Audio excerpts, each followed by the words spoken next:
Panorama group, जो सोचता है वो करता है। आपके अपने सपनों का आशियाना।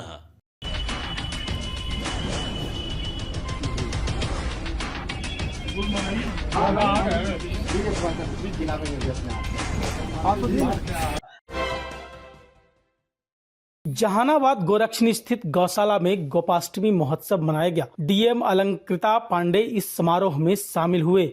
इस समारोह को संबोधित करते हुए कही कि 1906 से यह गौशाला स्थापित है, लेकिन जिस तरह से इस गौशाला की हालत यह काफ़ी ही दयनीय है। हम सभी लोगों को मिलकर संकल्प लेना है कि इस गौशाला को कायाकल्प करना है। उपस्थित लोगों से उन्होंने आग्रह किया कि सभी लोग इस गौशाला में कुछ ना कुछ दान करें और इस समिति के सदस्य को उन्होंने कहा कि आप लोग भी एक प्लान बनाया जाए, इस गौशाला को किस तरह से आत्मनिर्भर बनाएं जिससे इसकी आमदनी हो और रहने वाले गाय की सही रूप से देखभाल हो सके। जिला प्रशासन भी इसमें हर तरह की मदद करने को तैयार है। जिला प्रशासन द्वारा भी प्लान तैयार किया जाएगा कि इस तरह से इस गौशाला को आत्मनिर्भर बनाया जाए। उन्होंने कहा कि धार्मिक एवं वैज्ञानिक दृष्टिकोण से भी गौ माता को सर्वोच्च स्थान दिया गया है, इसलिए हम सभी लोगों को गौ की सेवा करनी चाहिए। 100 सालों पहले इस गौशाला का निर्माण किया गया, काफ़ी ही गर्व की बात है, लेकिन इसके आमदनी के कोई प्लान नहीं बनाया गया, जिसके कारण इस गौशाला की हालत दयनीय है। हम सभी लोगों को मिलकर आज संकल्प लेना है कि गौशाला की हालत की सुधार लाने में हर संभव कोशिश एवं मदद करेंगे। तभी हम लोगों के द्वारा जो गोपाष्टमी पर्व मनाया जा रहा है उसे सही मायने में सफल हो सकेगा। इस अवसर पर इस समिति के सदस्य को सम्मानित भी किया गया। Bureau report, city post live. के पावन अवसर पर मेरा आप सभी को बहुत बहुत नमस्कार। आज के इस दिन पे हम सभी यहाँ पर इकट्ठे हुए हैं एक ही उद्देश्य के साथ कि जो हमारी संस्कृति की एक प्राचीनतम जो कहावत है या जो हमारे प्राचीनतम एक तरीका है रहने का, वसुधैव कुटुंबकम, उसको फॉलो करते हुए हम लोग आगे बढ़ें। न केवल मानव जाति बल्कि सभी पशु पक्षी, सभी पौधे, हमारी पूरी प्रकृति।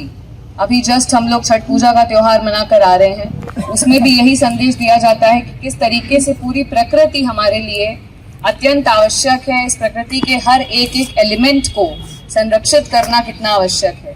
उसी प्रकार से जो हमारे साथ में पशु हैं, स्पेशली पशुओं में भी एक स्पेशल स्थान गौ माता का, हमारी संस्कृति में भी और वैज्ञानिक रूप से भी। तो इनको संरक्षित करना बहुत ही हमारे ये एक पैशन होना चाहिए, जुनून होना चाहिए, और हम सभी के जीवन का एटलीस्ट एक छोटा सा पार्ट किसी न किसी रूप में एक कॉन्ट्रीब्यूशन जाना चाहिए गौ माता की सेवा के रूप में।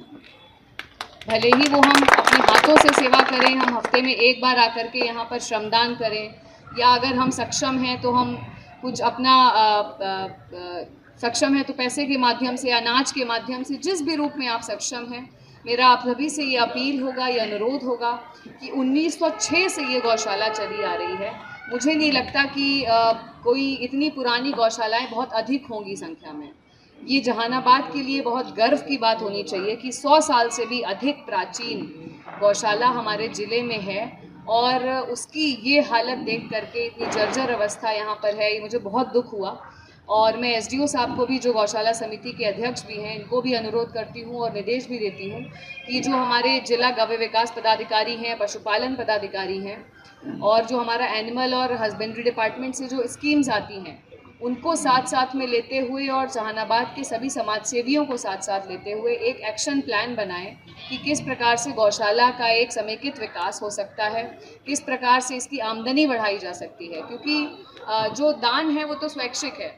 जब तक कोई आपको ज़्यादा परसू करता रहेगा, लोग अपने आप से आगे आते रहेंगे, लोग मोटिवेट होते रहेंगे, तब तक रहेगा। लेकिन एक सस्टेनेबल अप्रोच होनी चाहिए जो गौशाला की समिति है उनकी ओर से, कि किस प्रकार से हम अपनी आमदनी इस तरह से बढ़ाएं कि हम इंडिपेंडेंटली आत्मनिर्भर भी हो सकें अपने आप में।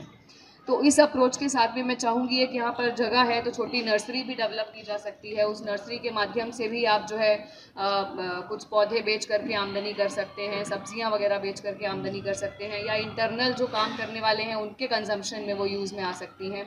इसके अतिरिक्त कुछ आप यदि यहाँ पर ज़्यादातर गायें जो हैं वो मुझे बताया गया कि वृद्ध और बेसहारा गायें हैं, उनके अतिरिक्त यदि जो दूध देने वाली जो यंग पशु हैं उनको भी यदि रखा जाए तो उससे भी आपको काफ़ी आमदनी होगी। उसके लिए विभाग से क्या क्या मदद मिल सकती है उस सभी को एक बार आप लोग बैठ करके एक एक्शन प्लान बना लीजिए, ताकि एक सस्टेनेबल रूप से इसको डेवलप करने का हम लोग 2-3 महीने में एक ये बना करके और उस दिशा में पूरा प्रयास करें और इसका एक अच्छा रूप हम लोगों को अगले 3-4 महीने में देखने को मिले और एक कायाकल्प यहाँ पर हम लोग करना चाहेंगे, क्योंकि 100 साल से अधिक प्राचीन गौशाला का ये हालत जो है वो किसी भी परिस्थिति में नहीं होना चाहिए।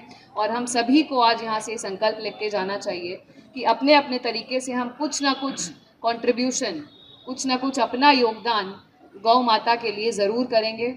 और इसी संकल्प के साथ मैं भी अपना कुछ कंट्रीब्यूशन करूँगी गौशाला समिति को और कोशिश करूँगी कि वो कंटिन्यू रहे। इसी के साथ साथ बहुत बहुत धन्यवाद। जय हिंद, जय भारत।